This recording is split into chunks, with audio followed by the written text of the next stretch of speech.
अस्सलाम वालेकुम नाज़रीन, प्रोग्राम पावर शो के साथ मैं हूं आपका मेज़बान उमर इम्तियाज़। नाज़रीन, आज कौमी असम्बली ने माली साल 2024-25 का वफाकी बजट मंजूर कर लिया है। अपोजिशन की जानिब से काफ़ी शोर शराबा किया गया, लेकिन असम्बली में ये बिल बिलाखिर मंजूर कर लिया गया है। काफ़ी अवाम दोस्त बजट तो इसको नहीं कह सकते, लेकिन बजट बिलाखिर मंजूर हो गया। कौमी असम्बली में होने वाले इजलास में 18,887 अरब रुपए का वफाकी बजट मंजूर किया गया है। इससे कबल वज़ीर ख़ज़ाना सेनेटर मोहम्मद औरंगज़ेब ने फाइनेंस बिल में तरामीम ऐवान में पेश की थी। यहाँ पर दिलचस्प बात यह है कि पेट्रोलियम मसनूआत पर आयद लेवी में इजाफे की तरमीम भी ऐवान में पेश की गई थी।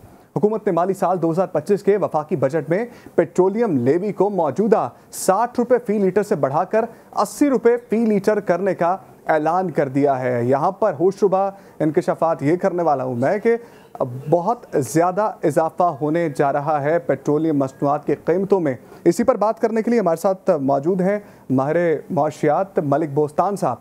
बोस्तान साहब, बताइएगा कि बजट पेश किया गया है, बजट का हजम जो है वो काफ़ी ज़्यादा है, और लेकिन अवाम दोस्त इसको नहीं समझा जा रहा। 18,887 अरब रुपए का बजट मंजूर कर लिया गया है। अपोजिशन ने काफ़ी शोर शराबा किया है, लेकिन बिलाखिर बजट मंजूर हो ही गया है। क्या कहेंगे इस बारे में? आप बजट को किस तरह से देखते हैं? देखो, सबसे तो पहले मैं समझूँ हुकूमत की ये मुबारकबाद की मुझसे कि इन हालात में मैंने बजट मंजूर करवा दी है, जो कि जो शेयर लाने के मुतारफ था। और ये हर कोई कह रहा था कि बहुत मुश्किल हो जाएगा। पीपल पार्टी अलग नखरे दिखा रही थी, बाकी अपोजिशन अलग कर रही थी, लेकिन ये बड़ी उनकी मतलब है, समझो, दानिशमंदी है। तो ये गो ये पाकिस्तान की तारीख का लाइफ टाइम हाई बजट है और खर्चात भी लाइफ टाइम हाई है। लेकिन इन माशी दबाव में और इन कम महदूद वसाइल में इससे बेहतर बजट पेश हो नहीं सकता था, क्योंकि आप में कर्जों का अंबार है, दोस्तों पे आपका इंसार है, और आप जो है जो भी करने आपने लोन लो के लोन अदा करने हैं। इवन सूद भी देखो ना, आपने 9,770 अरब आपने सूद देना है, और उसमें से बचता क्या है पीछे? आपके पास कुछ भी नहीं बचता। तो हमें ये अपनी हुकूमत को जो भी है करने वैल्यू एडेड में आना होगा, और टैक्स रेवेन्यू बजाय उन लोगों को निचोड़ने के जो लोग टैक्स नहीं देते उनको पकड़ें और उनके खिलाफ एक्शन लें। तो कोई वजह नहीं कि आप जो है अपने इनकम GDP जो है जो 12-13% है कर सकते हैं।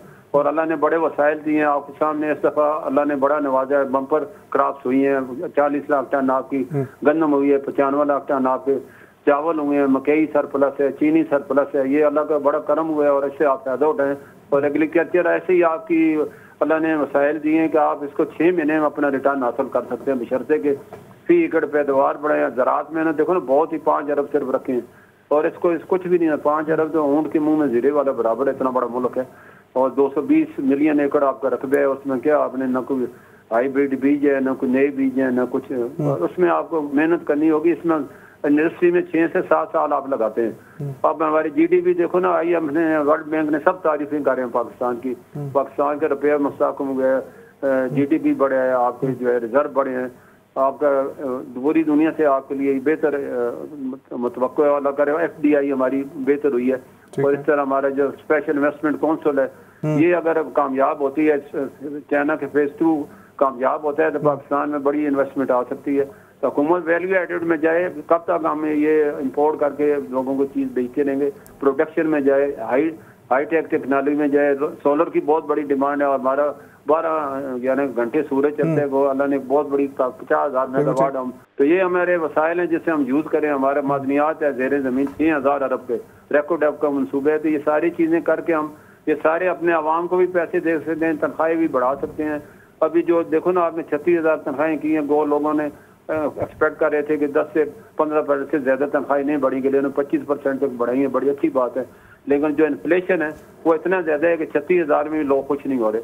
लेकिन ठीक है, कुछ न कुछ तो किया है, तो अल्लाह करे अगला साल पाकिस्तान के लिए अच्छा हो। जो अभी बारिशों का मौसम है, इसमें पाकिस्तान को सैलाब से अल्लाह महफूज रखें, क्योंकि इसमें हमारी जो मैशत है वो सैलाब में डूब चुकी है, एक दफ़ा दोबारा उभरी है। तो अल्लाह ताला इसको अपने पाँव में खड़ा करे।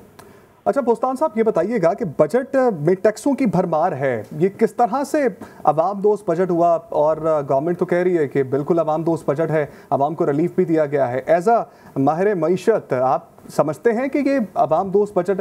माशी दबाव और माशी बुरान है, सियासी बुरान है, कम वसाइल हैं, सूदों का कर्जों का अंबार है। देखो ना, तो उसमें आप इससे बेहतर बजट कोई और रास्ता नहीं था, क्योंकि IMF के कहने पे शहबाज शरीफ साहब ने खुद कहा है कि हमने IMF के कहने पे बजट बढ़ाया कि उन्होंने $8 अरब का लोन लेना है, तो हमने उनको नाराज नहीं करने, पहले नाराज करके हमने बहुत बड़ी कीमत चुकाई थी, आपको याद होगा 6 महीने डिले हो गया था। तो बर वक्त हमें ये $8 अरब मिलते हैं तो हमारी हर चीज पॉजिटिव प्लस हो जाएगी। और जैसे मूडी जो है हमें कह रहे हैं कि आप जो है अपने जो है ये आपके लिए बड़ा जरूरी है IMF का पैकेज लेना, तो इन हालात में से बेहतर रास्ता नहीं है कोई हमारे पास ना। आप कहेंगे रातों रात तो आप कुछ भी नहीं कर सकते ना, थैली पे आप सरसों जमा सकते हैं, तो आपको 5-6 महीने का टारगेट है, अगर अगली हमारी फसलें अल्लाह करे अच्छी हुई तो हम अपने GDP देखो ना, 19 साल में पहली दफा 6% ज़राअत ने ग्रोथ किया, ये बहुत बड़ी अल्लाह का तोहफा है। जैसे मैंने पहले बताया हमारी सारी चीजें सरप्लस हुई, एक्सपोर्ट के काबुल है।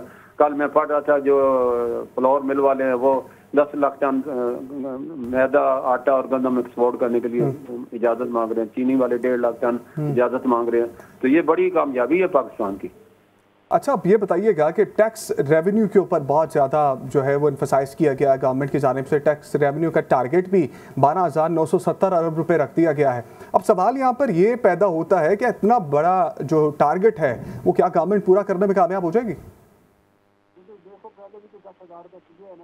और कोई इतनी बड़ी बात नहीं, ना कोई इतना बड़ा टारगेट है। तो हमारा सिर्फ टारगेट ये होना चाहिए कि आवाम को टारगेट न करें, उन लोगों को टारगेट करें जो टैक्स देते नहीं है। और ये नॉन फाइलेंस वाला तो नॉन सेंस है। हमारी देखो ना 70% economy black economy, undeclared economy है, लोग घरों में लेके बैठे हुए हैं या बाहर भेज देते हैं या पाकिस्तान की इकानमी में शामिल नहीं हो रहा।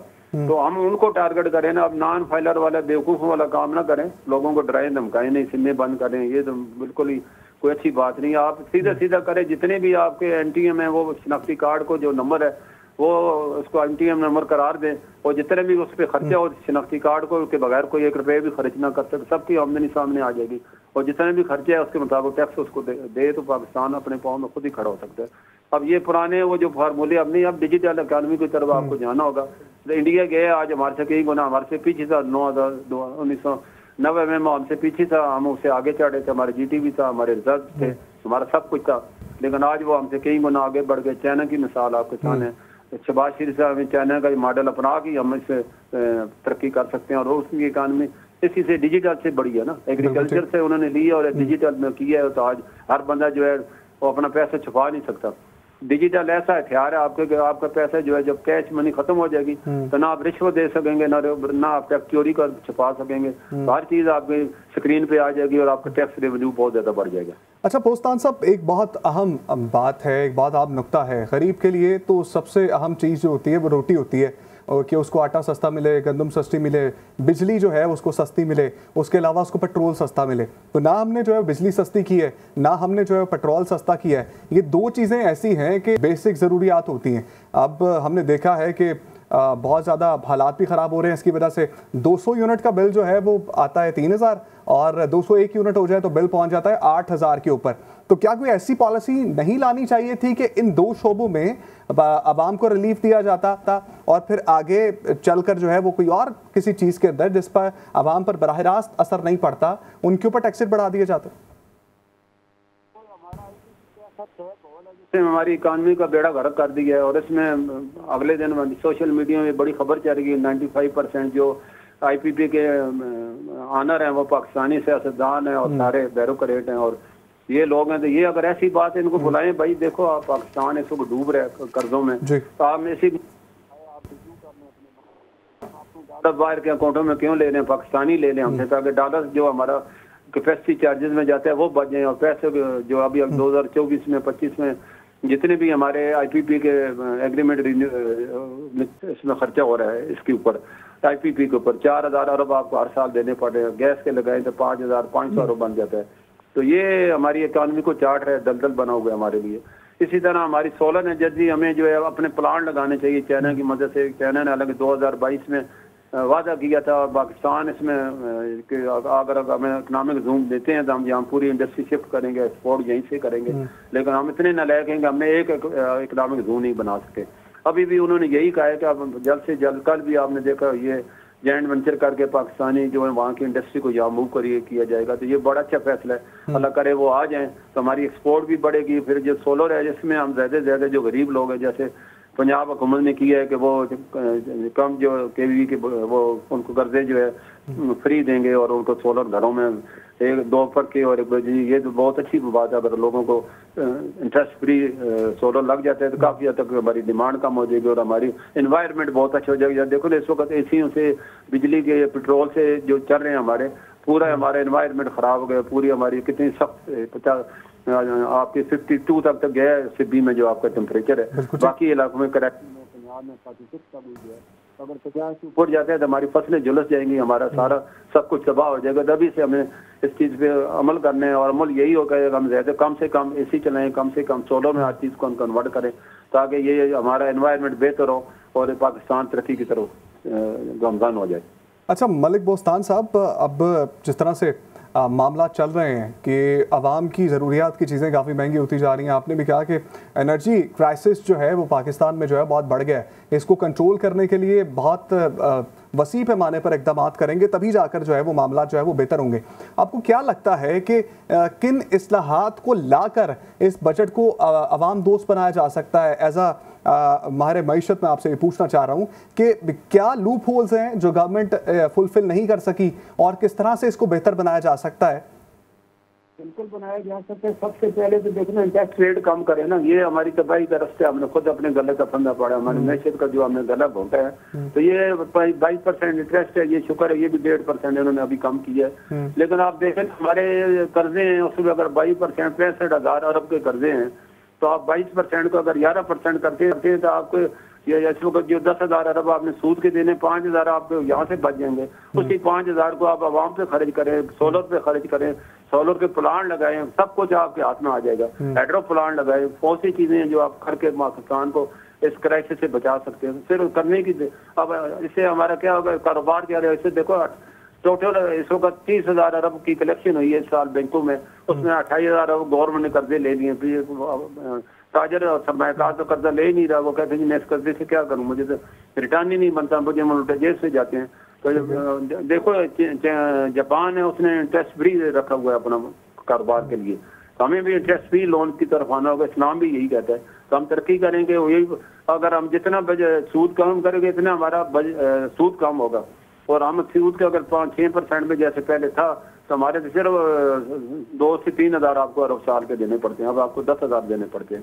तो ये कितनी चीज बड़ी बचत है आपकी, और लोगों का कारोबार भी खुल जाएगा, जीडीपी बढ़ेगी। देखो इन सब जब आप जीडीपी नहीं बढ़ाते और आप कहते हैं कि आप टैक्स बढ़ जाएगा तो कैसे बढ़ेगा? तो आपकी आमदन होगी तो आप टैक्स देंगे ना, आमदन नहीं है तो आप टैक्स कहाँ से देना? अच्छा बोस्तान साहब, यहाँ पे एक चीज़ मैं ऐड करना चाहूँगा, आपसे भी इस पर राय ले लेते हैं। ये जो टैक्स सिस्टम है हमारा, ये क्यों इतना कामयाब नहीं हो पा रहा और किस तरह से गवर्नमेंट जो है वो इसको इम्प्लीमेंट करवाए? क्या अब जो तरीक़ाकार वज़ा किया है कि सिम ब्लॉक कर देंगे, पासपोर्ट नहीं बना सकते, क्या यही हल था आवाम से टैक्सेस निकलवाने का? वैसे तो एक आम आदमी जो होता है उसको बिजली का बिल आता है, उसमें बेतहाशा जो है वो टैक्सेस की भरमार होती है, वो चीज़ें जो हम इस्तेमाल भी नहीं कर रहे होते उस पर भी टैक्स लागू हो जाता है हमें। और फिर जो हम बाजार से कोई चीज़ लेने जाते हैं उस पर भी सेल्स टैक्स दे रहे होते हैं। फिर जो भी गैस का बिल आता है, पानी का बिल आता है, बेतहाशा टैक्सेस हम दे रहे होते हैं। लेकिन फिर ऐसे कौन से टैक्सेस हैं जो अभी लेना बाकी है हमसे और जो गवर्नमेंट कलेक्ट करने के लिए इतने जो है वो इकदाम कर रही है? देखो इसका बड़ा सिंपल फार्मूला है, ये तो बिल्कुल ही इम्काना बात होती है नहीं कि आप सिम ब्लॉक करेंगे या पासपोर्ट नहीं देंगे, इसका तो कोई फायदा नहीं होना।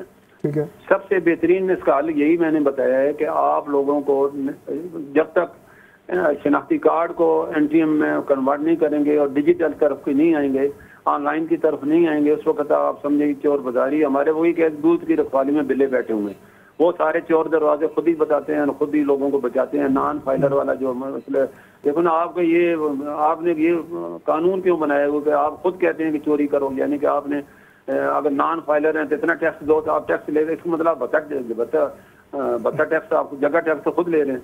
आप अगले को खुद कह रहे हैं आप इतने % दोगे तो आपको ये पैसा हलाल हो जाएगा। तो ये हराम चीज को हलाल आप क्यों करना? जब हलाल हराम मिक्स करेंगे तो यही नतीजा निकलेगा। ये तो अल्लाह का हुक्म है ना सर। ठीक है बोस्तान साहब, आपका बहुत शुक्रिया, आपने हमारा साथ दिया और आपने बहुत अच्छी बातें की कि पैनल्स जो है वो उन पर इन्वेस्ट करना चाहिए गवर्नमेंट को, और अगर इस तरह से करेंगे तो ही जाकर जो है वो आवाम दोस्त पॉलिसीज़ बनाई जाएंगी। बिजली का बहरान जो है वो काफ़ी शिद्दत इख्तियार कर गया हमारे मुल्क के अंदर, लेकिन अफसोस की बात यह है कि बजट के अंदर कोई प्रॉपर फार्मूला पेश नहीं किया गया, उल्टा जो है वो आवाम के ऊपर मजीद बोझ डाला गया है। एक बात काफ़ी गर्दिश कर रही है सोशल मीडिया के ऊपर भी, और कुछ लोग जो है वो ये कह रहे हैं, आवाम शदीद परेशान है इस चीज़ के ऊपर कि 200 यूनिट अगर वो इस्तेमाल करे तो बिल 3,000 3,500 के करीब आता है, लेकिन अगर जो है वो अगर 201 यूनिट भी बन जाए उसके तो बिल जो है वो तकरीबन 5 से 5500 के करीब बढ़ जाता है। और यहाँ पर जो है वो बात रुकती नहीं है, बात यहाँ से और ज़्यादा बढ़ जाती है कि अगर आपका 1 यूनिट ज़्यादा है और अगर आपका बिल 8700 या 8500 के करीब आ जाता है तो अगले 6 माह तक आपको यही बिल अदा करना पड़ेगा और आप इसी तरह से बिल देते रहेंगे। अब ये हुकूमत कहती है हमें नहीं पता, बिजली की तकसीमकार कंपनीज को पता है। आज बजट इजलास में भी काफ़ी ज़्यादा इस पर बात की गई, अपोजिशन की जानिब से भी काफ़ी एहतजाज किया गया, लेकिन हुकूमत जो है वो जूं की तूं है और फिर भी जो है वो मामलात को ठीक तरीके से नहीं टैकल किया जा रहा। ज़फ़र मोतीवाला साहब माहिर माशियात हैं, हमारे साथ मौजूद हैं, इनसे भी जान लेते हैं कि किस तरह का बजट गवर्नमेंट ने पेश किया है, क्या आवाम दोस्त है या आवाम दोस्त नहीं है। ज़फ़र मोतीवाला साहब, आपको सबसे पहले तो खुशामदीद कहेंगे। सर बताइएगा कि 18,887 अरब रुपए का वफाकी बजट मंजूर किया गया है, लेकिन फिर वही बात कि अवाम दोस्त पॉलिसीज़ बिल्कुल भी नहीं लाई गई। वही पॉलिसीज़ हैं, अपने लिए तो बहुत ज़्यादा मराहत रख ली हैं, अपनी तनख्वाहें भी बढ़ा ली हैं, अपने लिए जो हो सकता था वो कर लिया है, गाड़ियाँ भी बड़ी कर ली हैं, हर चीज़ बढ़ा ली है, यूनिट माफ़ करा ली हैं, पर किलोमीटर सफ़र पर भी जो है वो अपने लिए इजाफा करवा लिया है। पहले तकरीबन कोई 10-5 रुपये थे, अब 25 रुपये करवा लिए हैं कौमी असम्बली के मेंबरान ने। तो अवाम कहाँ है इसके अंदर? देखिए, अवाम कहीं नहीं है, अवाम का ये बजट था ही नहीं। हम जब आप लोगों के प्रोग्रामों में प्री बजट में भी आ रहे थे तो हम यही कह रहे थे कि अवाम के लिए कोई इसमें फैसिलिटेशन, कोई रिलीफ नहीं होगा, क्योंकि अवाम का मसला ये हो गया है कि अवाम में से पॉवर्टी लाइन के करीब तो बहुत से हैं। मैं कई प्रोग्रामों में ये कह चुका हूँ कि पॉवर्टी लाइन को आप मार्कर से अगर बनाएंगे ना तो मार्कर के अंदर तो फिर 70% हम अवाम जो है पॉवर्टी लाइन के करीब आ जाएगी। मार्कर से बनाए, अगर पतली पेंसिल से ना बनाए, यानी पॉवर्टी लाइन के बिल्कुल ऊपर जो थोड़ा सा ऊपर है वो भी 2-2.5 करोड़ आदमी आ जाते हैं। तो ये देखते हुए सिचुएशन ये है कि आप देखो पर कैपिटा इनकम हमारी क्या है, आप देखो हमारी जीडीपी क्या है, हमारी जो सिचुएशन इतनी खराब है कि हमारे जो जॉब्स हैं दुनिया के वो सबसे लोएस्ट पेइंग जॉब्स क्रिएट होते हैं पाकिस्तान के अंदर। पाकिस्तान के अंदर कोई हाई एंड के जॉब्स नहीं क्रिएट होते। तब आप कहोगे कि थोड़े से अगर है कोई कॉर्पोरेट सेक्टर में कुछ हो गए, कुछ बड़े एंड पर कोई अपना एंटरप्रेन्योरशिप के ऑर्गेनाइजेशंस के अंदर हो गए, तो ये बहुत कम है इतनी बड़ी पॉपुलेशन के साथ। देखिए, वो जो जीडीपी से ऊपर निकल जाता है कर्जा, जापान भी है इसके अंदर, काफी बड़े बड़े मुल्क है, लेकिन वो वेल्थ क्रिएट कर देते हैं हर साल। उनके अवाम जो है वो वेल्थ किस तरह क्रिएट होती है, फोर्ब्स के अंदर जो 500 कंपनियां होंगी उसमें से कम 200 कंपनी तो जापानीज हैं, तो वो जो वेल्थ क्रिएट कर रहे हैं उसकी वजह से वो बच जाते हैं। हमारे यहाँ क्रिएट ही नहीं हो रही। जीडीपी आपका कैसे बढ़ेगा? और आप ये समझे कि ये पाकिस्तान की हिस्ट्री का हाईएस्ट अमाउंट हो गई है 18,887 का बजट। अब ये किस तरह टैक्स लेकर आएंगे, किस तरह टैक्स को रिकवर करेंगे, कोई चीज इसमें मेंशन नहीं है। अभी थोड़ा सा मैं आपका सोच रहा था, प्रोग्राम भी देख रहा था, तो अभी आप जो बिल की बात कर रहे थे, आप यकीन करो इनको सब पता है कि क्या डिस्कोर्स कर रहे हैं, क्या ये कि हमारे के इलेक्ट्रिक या दूसरे कर रहे हैं, ये उस पर ध्यान नहीं देते, उनसे निगोशिएट नहीं करते, उनसे बात नहीं करते। और पूरा लाइल्मी का इजहार, कतई कलामी की माफ़ी दीजिएगा, कि लाइल्मी का इजहार इस तरह से करते हैं कि मामलात का पता ही नहीं है, कि असेंबली में बैठ के कहते हैं अच्छा पूछेंगे, देखेंगे ऐसा क्यों है, उनको बुलाएंगे, उनसे बात करेंगे। क्या ये तरीका होता है या फिर जो है वो सब कुछ पता है, जानबूझ के किया जा रहा है? मैं ये चाहता हूं कि आप जो जर्नलिस्ट हैं वो अब खुद से इसकी इन्वेस्टिगेशन करें। आप छोड़ दें कि ये इनसे कोई काम होगा। आप लोग पर यूनिट निकालें, कैलकुलेशन कराएं, क्योंकि देखिए अब काफी जर्नलिज्म में मैं देख रहा हूँ, I am happy about it, कि वो आप लोग ऐसे ऐसे फिगर्स निकाल कर लाते हो, ऐसी ऐसी चीजें निकाल कर लाते हो जो अवाम को बताने से कासिर हैं। अब ये देखिए कि अभी आपके यहाँ रोटी जो सस्ती हुई है ये स्कैंडलस इंपोर्ट की वजह से हुई है, जो वीट का जो इंपोर्ट हुआ है, ठीक है ना। अब उसकी इंक्वायरी, अच्छा वो किधर गई? 18 लाख की बोरियां जो फ्री दी गई थी, तो उसमें एडमिटेड हो गया था कि भाई वो हुआ है ऐसा, और उसके तो प्रूफ आ गए हैं कि भाई ये गायब हुई हैं। ये सब चीजें आप लोग निकाल रहे हो, और आप लोगों पर भी अब जो पेमरा, नेपरा, ओगरा, इसमें पूरा पाकिस्तान चल रहा है और कुछ नहीं है इस पाकिस्तान में। ये 3 रेगुलेटरी अथॉरिटी हमको घुमा रही हैं, चक्करों में डाल रही हैं, दिमाग पर इन्हीं का है। अच्छा, आज से 5 साल पहले आम आदमी तो ये सोचता भी नहीं था पेमरा, नेपरा और ओगरा क्या है। अब उसके दिमाग में भी यही सब चल रहा होता है। और हमारा जो काम है, ये जो हम अपने आप को सो कॉल्ड माहिर माशियात कहते हैं, वो अब और हमसे लोग पूछना शुरू हो गए। पहले हमारे जो फिगर्स होते थे वो एक ड्राइंग रूम में या एक ऑर्गेनाइजेशन में या कुछ कमेटियों में डिस्कशन होते थे। अब हर जगह, हर स्पेस में, हर जगह लोगों का होगा कि अगले महीने क्या होगा, मैं इलेक्ट्रिसिटी का बिल दे सकूंगा कि नहीं, मैं डॉलर रुपए की पैरिटी यही देखूंगा। अभी कल या परसों आपके दोबारा फ्यूल के प्राइसेस बढ़ रहे हैं, अब आपको 20 रुपए दिखा करके 20 रुपए वो लेवी लगाएंगे पेट्रोल। ठीक है जफर मोतीवाला साहब, आपका बहुत शुक्रिया। अभी प्रोग्राम में यहाँ पर हमें एक ब्रेक की जाने बढ़ना है। ब्रेक कुछ मजीद अहम टॉपिक्स हैं जिस पर डिस्कशन करनी है, जिसको आप तक पहुँचाना है, कि उनको किस तरह से बात की जा सकती है, उनको किस तरह से ठीक किया जा सकता है। तो ब्रेक के बाद वापस आते हैं। स्टे विद अस।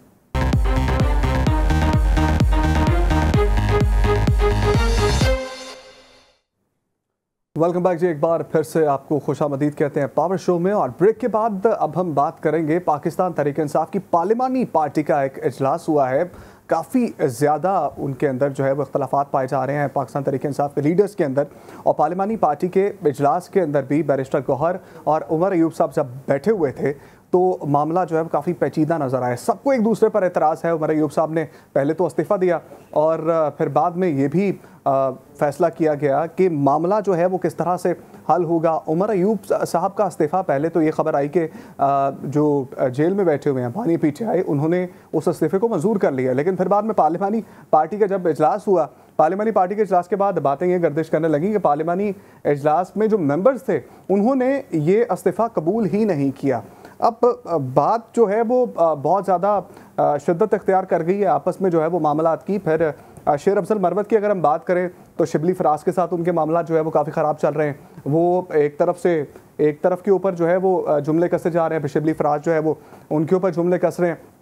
मामला जो हैं वो काफ़ी ज़्यादा पेचीदा नज़र आ रहे हैं। फिर जो साबिक मेंबरान हैं जो कि अभी अपने आप को जो है वो पीटीआई का ही कह रहे हैं, लेकिन मौजूदा क़यादत है वो ये कह रही है कि जो साबिका मेंबरान थे, जिसमें जो है वो फवाद चौधरी आते हैं और भी मेंबरान आते हैं पाकिस्तान तहरीक-ए-इंसाफ के, जिन्होंने जेलें भी काटी हैं और जो काफ़ी देर अंदर भी रहे हैं, और उनको मौजूदा क़यादत भगोड़े कह रही है, लेकिन जो है वो अपने आप को सही पीटीआई की क़यादत कह रहे हैं, ना कि जो है वो ये वाले जो हैं वो इस तरह से मामला चाहते हैं। मुबशर बुखारी साहब सीनियर तजज़ियाकार है, हमारे साथ मौजूद हैं। मुबशर साहब, सबसे पहले तो आपको खुशामदीद कहेंगे। सर बताइएगा कि इख्तलाफात काफ़ी बढ़ चुके हैं पीटीआई की मौजूदा क़यादत के अंदर, और बातें तो यहाँ तक गर्दिश करने लग गई हैं कि कहा यह जा रहा है कि ये मौजूदा जो मेंबरान हैं जो कि लीड कर रहे हैं पाकिस्तान तहरीक-ए-इंसाफ को, ये चाहते ही नहीं है कि जो बानी पीटीआई हैं वो जेल से बाहर आएँ और इसी तरह से पार्टी चलती रहे, ये ओहदों को एंजॉय करते रहें और मामलात ऐसे ही चलते रहें।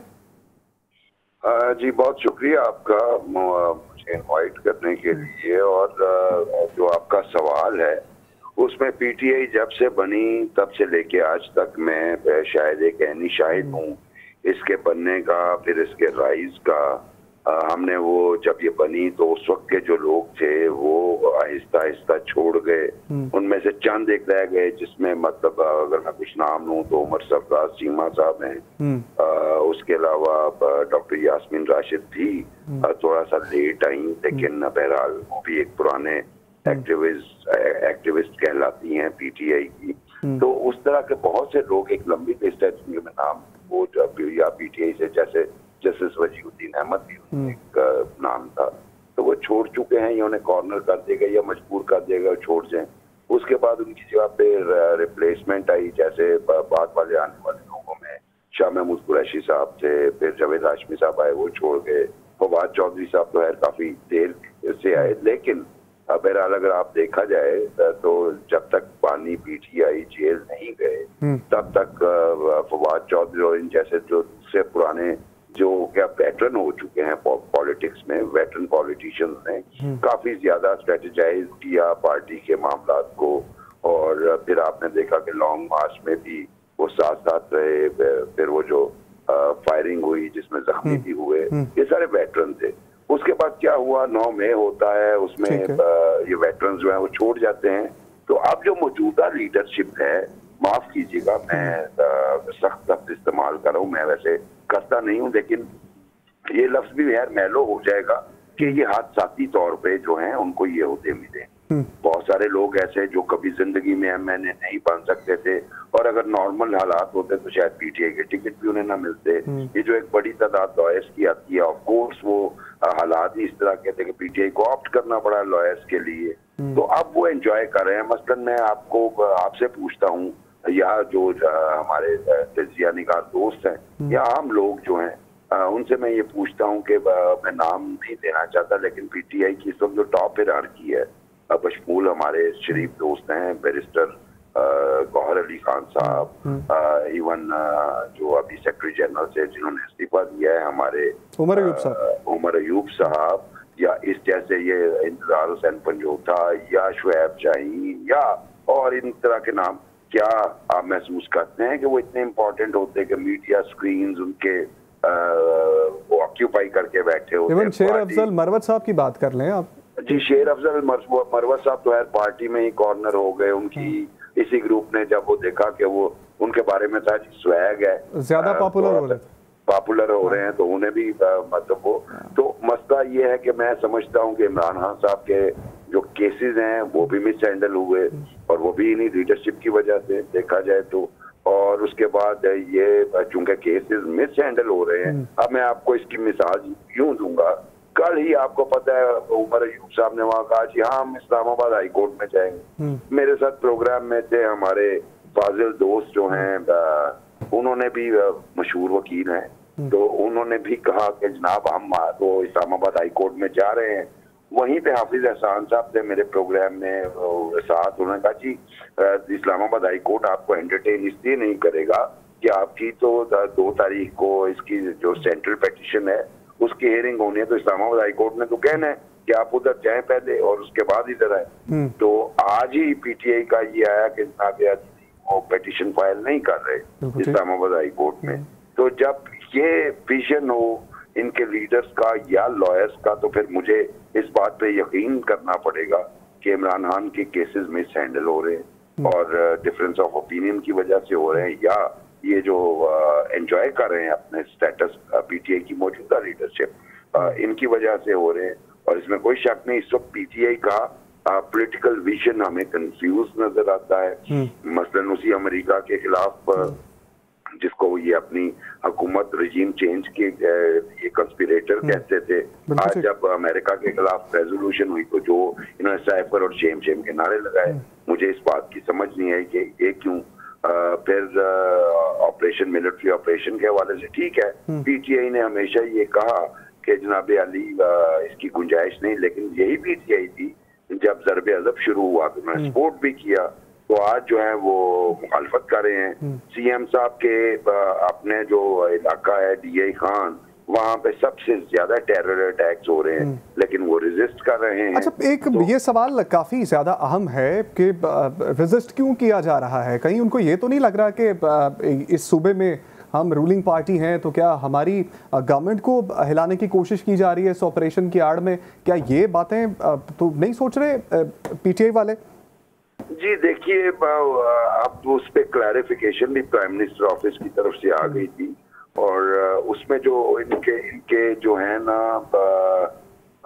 एप्रीहेंशंस वो ये हैं कि जब माजी में ऑपरेशंस हुए तो आईडीपीज का एक बहुत बड़ा बोझ आ गया केपी की हुकूमत पे, फिर आईडीपीज की अपनी शिकायत थी, उनके जो प्रॉब्लम्स थे उन्हें एड्रेस नहीं किया गया, बेघर होना पड़ा, जब उनकी रिहेबिलिटेशन हुई वापस गए तो उस वक्त प्रॉब्लम्स आई।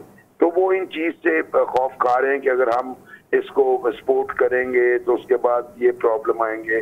लेकिन अब चूंकि आ गई है क्लैरिफिकेशन कि इस पे जो है वो आईडीपीज वाला तो सीन ही नहीं होगा कि टारगेटेड ऑपरेशन होंगे। लेकिन दूसरी जो बात मुझे समझ आती है वो है कि पीटीआई जो है वो स्टॉन्च सपोर्टर रही है। जनाब अली आपको टीटीपी से मुज़ाकरात करने चाहिए। फिर आपके सामने है कि उन्होंने उनको यहाँ पे रिहेबिलिटेट करने का मंसूबा बनाया, 100 से ज्यादा कमांडर उनके रिलीज किए थे। तो शायद ये भी एक फैक्टर है कि वो इसको रेजिस्ट कर रहे हैं। अच्छा, ये मामला शुरू भी जो है वो कथा कलामी की माजरत सर, मामला शुरू भी जो पीटीआई के दौर में ही हुए थे, जो गुड तालिबान और बैड तालिबान वाला मामला थे, और फिर जो है वो पनाह भी दी गई। अब जो है वो गवर्नमेंट ऑफिशियल्स जो है वो उस पर इल्ज़ाम ये आयद करते हैं कि इनके दौर में जो है वो 6000 के करीब तालिबान ऐसे थे जिनको पनाह दी गई यहाँ पर ला के गुड तालिबान के तौर पर उनको जस्टिफाई करने के लिए। फिर बिलावल भुट्टो साहब ने काफ़ी रेजिस्ट किया था कि तालिबान गुड नहीं होते ना बैड होते हैं, तालिबान ही होते हैं। अच्छा, मैं थोड़ी सी हिस्टोरिकल करेक्शन ये करना चाहूंगा। गुड तालिबान बैड तालिबान वाला जो कॉन्सेप्ट था ये पीटीआई के दौरे हुकूमत से पहले था।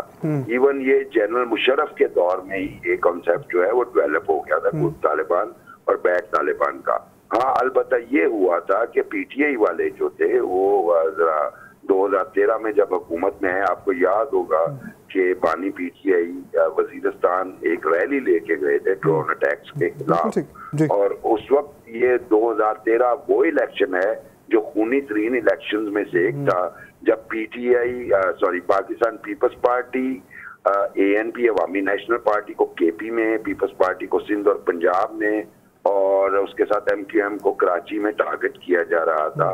और मेरी उस वक्त भी तालिबान के तर्जुमान से बात हुई तो उन्होंने कहा कि ये सेकुलर पार्टीज हैं, इनको हम नहीं छोड़ेंगे। जब मैंने पूछा पीटीआई और पीएमएलएन के हवाले से तो उन्होंने कहा जी ये अभी हमारे रेडार पे नहीं है। ये उस दौर में ही लेके गए रैली, और कोई पटाखा भी नहीं चला। ना सिर्फ ये बल्कि तालिबान ने थ्रू अ मीडिया स्टेटमेंट उनको सिक्योरिटी की ऑफर भी की थी, जिसके बाद ये गुड बैड तालिबान का कॉन्सेप्ट पीटीआई के दौर में ज्यादा क्लियर हुआ। और उसके बाद आपको याद होगा 2013 में ही जब मुस्लिम लीग नवाज का दौर था और उसमें एक कमांडर मुल्ला नजीर की जब डेथ हुई एक ड्रोन अटैक में, तो बाकायदा हमारे उस वक्त के जो वफाकी वजीर दाखिला थे चौधरी निसार अली खान, उन्होंने बड़ा स्ट्रॉन्ग रिएक्शन दिया था उस पर कि जनाब ये हम नेगोशिएशंस कर रहे थे। तो यूं खाली नहीं है कि जो पीटीआई ही है उन्होंने ही गुड का वो किया, वो हमें दूसरी तरफ भी नजर आया। लेकिन पीटीआई ने इसको आगे ले जाके कि जी वो गुड बैड की तो मैं अगर कैंडिडेटली आपसे अर्ज करूं, वो गुड बैड तो उन्होंने फर्क ही नहीं रखा। उनका जी टीटीपी के साथ हमें नेगोशिएशंस करनी चाहिए, इनको रिहेबिलिटेट करना चाहिए, और जेस्चर ऑफ गुडविल के तौर पे जब वो तालिबान, अफगान तालिबान से बातचीत कर रहे थे, वो दरमियान में जामिन बने हुए थे, तो एक 100 के करीब कमांडर को रिलीज किया गया, 5000 बंदों को बसाया गया और 20,000 मजीद पाकिस्तान के। इसको यहाँ से हटकर जो है वो इख्तलाफात की जानिब अगर हम वापस लेकर आए तो आपको ये नहीं लग रहा कि ये जो इख्तलाफात हो रहे हैं, जिस तरह से पार्टी के जो पिछले मैं कहूँगा जो गुज़श्ता दौर में जो है वो जब रूलिंग पार्टी थी पीटीआई, उस वक्त जो उम्मीदवार थे, उस वक्त जो रहनुमा थे, वो जो लोग ये कह रहे हैं कि मौजूदा वाले इक़्तिदार को इंजॉय कर रहे हैं और ये चाहते ही नहीं हैं कि बानी पीटीआई जो है वो जेल से बाहर आए, इसमें कितनी सदाकत आपको लग रही है? क्या वाकई पैराशूटर्स जो हैं जिनको ये कहा जाता है मौजूदा क़यादत को, क्या ये वाकई नहीं चाह रही है कि कभी भी बानी पीटीआई जेल से बाहर आए? क्योंकि जब भी हमने देखा है अदालत में केस प्रेजेंट किया जाता है तो वो केस उस तरह से प्रेजेंट नहीं किया जाता। जो पार्टी के इलेक्शंस का मामला था वो भी उस तरह से प्रेजेंट नहीं किया गया, जिसके बायस जो है वो पीटीआई को जो हालांकि इतने दिग्गज कहूँगा वकील हैं, तमाम वकीलों की पार्टी है और सब जानते हैं किस तरह से केसेस को प्रेजेंट किया जाना था, किसी को नहीं पता था कि इलेक्शंस कहाँ पे हुए, किस तरह से किए गए। तो आपको नहीं लगता कि वाकई उसी वजह से हो रहा है? अच्छा, मुझे जो जाती तौर पे मैं समझता हूँ वो ये कि एक तो कोऑर्डिनेशन नहीं है। आपको यही पता नहीं होता पार्टी के अंदर कि कौन सा केस, ये शुरू की बात कर रहा हूँ जब केसेस स्टार्ट हो रहे हैं, कि किसने पार्टी को रिप्रेजेंट करना है। नतीजा ये हुआ कि बल्ले का निशान छीना।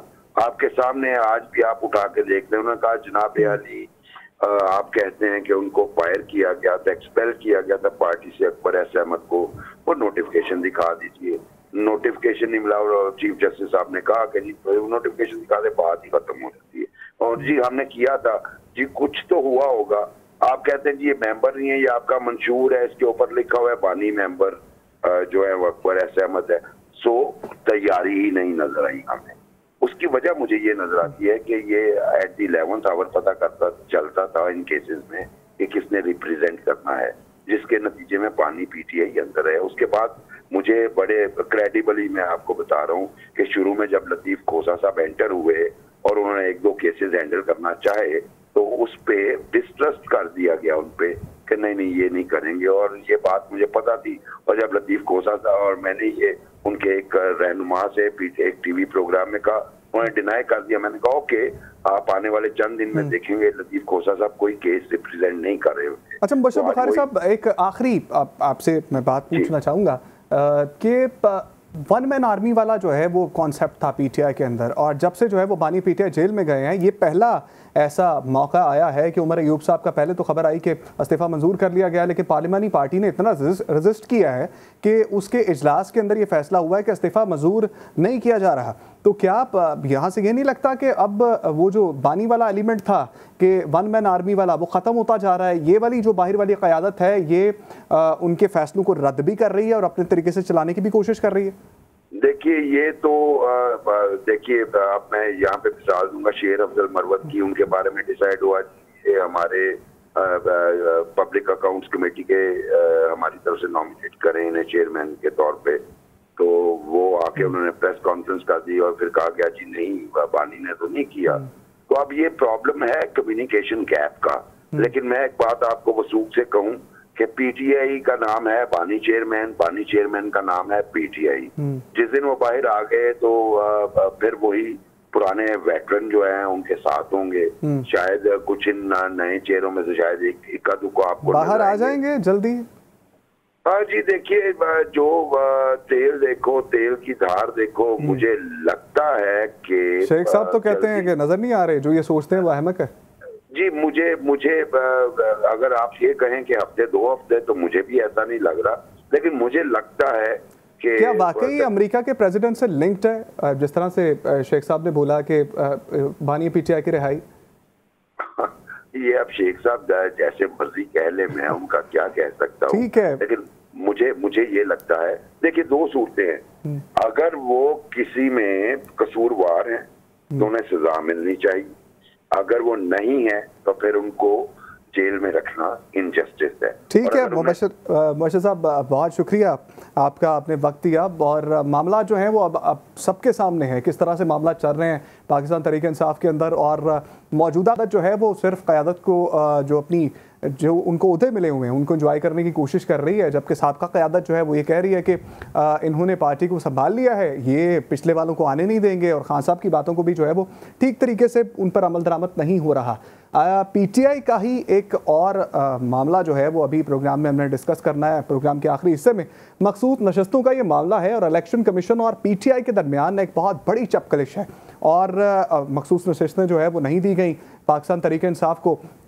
और अब जो है ये केस जो है वो अदालत में चल रहा है, और जजेस भी इस पर उनका भी इख्तलाफ सामने आया, और कोई ये कह रहा है कि अगर किसी की एक भी नशस्त हो असम्बली के अंदर तो उसको भी जो है वो मिल सकती हैं तमाम मखसूस नशस्तें। और कोई कह रहा है कि अगर जो है वो मामला जो है वो इस तरह से चलता रहे। फिर सुन्नी इत्तेहाद कौंसिल का जो मामला है उस पर भी जो है वो ये बात की गई कि उनके भी मंशूर में लिखा हुआ है तमाम मामलात। जो अज़हर सदीक साहब आगे हैं उनसे भी जानते हैं, माहिर कानून है, कि क्या मामलात है। अज़हर साहब, मखसूस नशस्तों का ये मामला है, किस तरह से देखते हैं इन मामलात को? क्या ये जो अब केस चल रहा है इससे कोई सेर हासिल नताइज जो है वो मिलेंगे उनको पाकिस्तान तहरीक इंसाफ के लिए? क्या मखसूस नशस्तें जो है वो वापस आ जाएंगी या ये इसी तरह से चलता रहेगा? क्या कहती है आपकी जो है वो कानूनी बसीरत?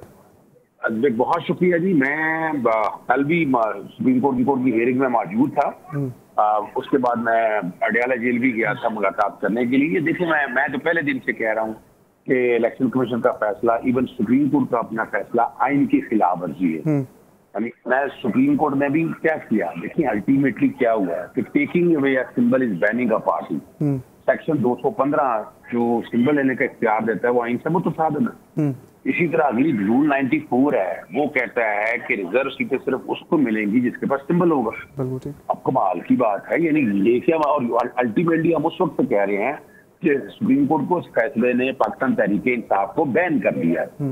लेकिन जस्टिस काजी फाइज साहब कहते रहे अल्टीमेटली वो कहते हमने पूरी रेमेडीज ले रही थी, फिर हम जब ये सिंबल ले लिया, नॉमिनेशन पेपर दाखिल, और एक जो टर्निंग पॉइंट आया कल, वो टर्निंग पॉइंट जैसे याजा प्रीवी, जैसे शहीद मंसूर अली शाह ने उठाया, इलेक्शन कमीशन ने एक चार्ट दाखिल किया बड़ा मजेदार। उस चार्ट में उन्होंने बताया जो लोग कामयाब हुए ना, ये कुर्सी पे कर दे, जो लोग कामयाब हुए ना उनमें से मजेदार बात है, एक काफी कुछ ने आजाद दाखिल कराया, डेक्लेरेशन दी, लेकिन कोई 21 के करीब ऐसे थे जो पीटीआई ना, जिन्होंने डेक्लेरेशन दी पीटीआई की और सर्टिफिकेट भी पीटीआई का जमा करा दिया।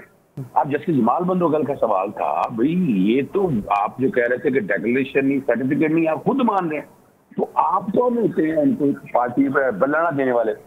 सुनी तहाद काउंसिल के हवाले से भी बात आई, तो उन्होंने लिखा कि हमें बल्ला दे दे, नहीं दे सकते, पगड़ी दे दे, लेकिन वो भी सारे सामने आ गया, तो उनके 6 सिंबल तब्दील किए गए। इसी तरह लाहौर हाई कोर्ट में दरखास्त दायर की गई सलमान अकरम हजा की तरफ से कि अगर आप मुझे सिंबल नहीं देते तो फॉर्म 33 जो फॉर्म है उसमें पीटीआई का कैंडिडेट लिख लें। लाहौर हाई कोर्ट ने इलेक्शन कमीशन को भिजवाया, इलेक्शन कमीशन ने फैसला दिया नहीं भी हम दे ही नहीं सकते, सिंबल नहीं ले सकते, यूं पक्ष। और एक और बात बता दूं, तो ये कह रहे थे ना कि तहरीक इंसाफ ने लिस्ट नहीं दी है, वो ये भी बात सामने आ गई कि लिस्ट वहां पर मौजूद थी। अब जो सवाल बड़ा ट्रिकी सा आ गया है, वो इलेक्शन कमीशन बड़ी बुरी तरह से फंस गया और एक्सपोज हो चुका है अब तक। जितने काम इलेक्शन कमीशन ने अब तक किए हैं, बल्कि आज बड़ा interesting case chief justice Islamabad high court Aamir Farooq को 45 मिनट बहस की, और यही सेक्शन 215 और रूल 94 से वफाकी हुकूमत, इलेक्शन कमीशन, कॉन्स्टिट्यूशन बॉडी, मैंने खुल के कहा ये सारा जो मुल्क हदायत बर्दाश्त कर रहा है इलेक्शन कमीशन की तरफ से कर रहा है। तो मैं तो जी देख रहा हूँ, इसमें बड़ी वजाहत के साथ बता दूं आपको, ये जो अब रेटें हैं ये अलाउ नहीं है। इलेक्शन कमीशन का फैसला और पेशावर हाईकोर्ट का फैसला कलादम होना है। पाकिस्तान तहरीक इंसाफ पार्टी के तौर पर सामने रहेगी। वो 21 सीटें भी अगर देख लें कि 21 सीटें बरकरार हैं, तो 21 सीटें जब बरकरार हैं तो जितने प्राइवेट, जितने आम जो लोगों ने जाकर सुन्नी काउंसिल में जाके हिस्सा बने, वो पाकिस्तान तहरीक इंसाफ में वापस आ जाएंगे। और यहाँ पर रिजर्व सीटों की लिस्ट गई हुई है, तो अल्टीमेटली पाकिस्तान तहरीक इंसाफ को रिजर्व सीटें मिलने वाली है। और उसका अजहर साहब, आपको क्या लग रहा है कि कितने दिन में जो है ये फैसला हो जाएगा, क्या मिल जाएंगी? देखिए मंडे को तारीख है, और मंडे को और जो बातें कर रहे थे ना किसी सियासी जमात, सारी सियासी जमातें वो सीटें लेने आई थी आइन तोड़ते हुए कि हमें तीन मुतनासिब नुमाइंदगी में नहीं कर सकते।